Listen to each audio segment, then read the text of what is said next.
What is wrong with Indian education system.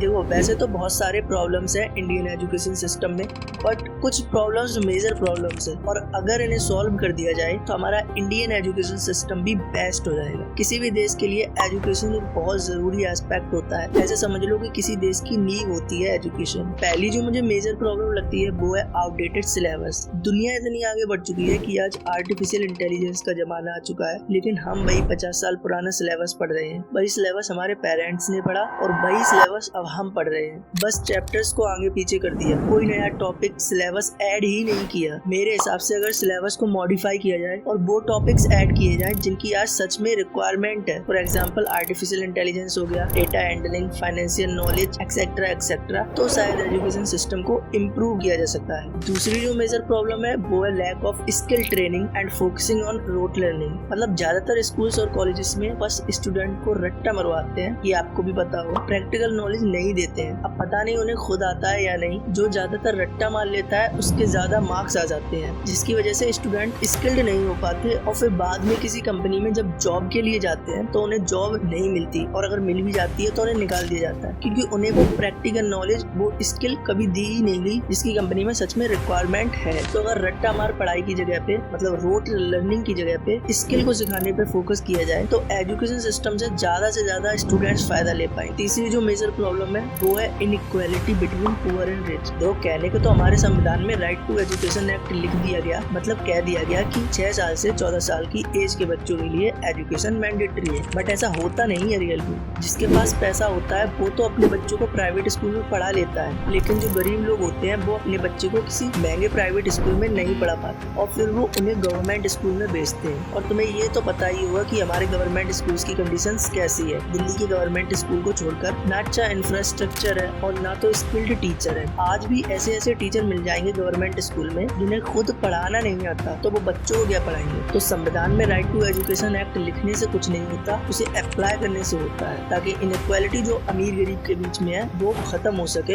और talented लोगों को भी अपना टैलेंट दिखाने का मौका मिले और टैलेंट भी उभर कर आए, किसी के टैलेंट को किल ना किया जाए। और भी कुछ मेजर प्रॉब्लम्स है जो मैं पार्ट 2 में कवर करने वाला हूँ। वैसे आप बताओ कि आपकी नजर में कौन सी ऐसी प्रॉब्लम्स है जो अगर सही हो जाए तो एजुकेशन सिस्टम से सभी लोगों को बेनिफिट मिल पाएगा।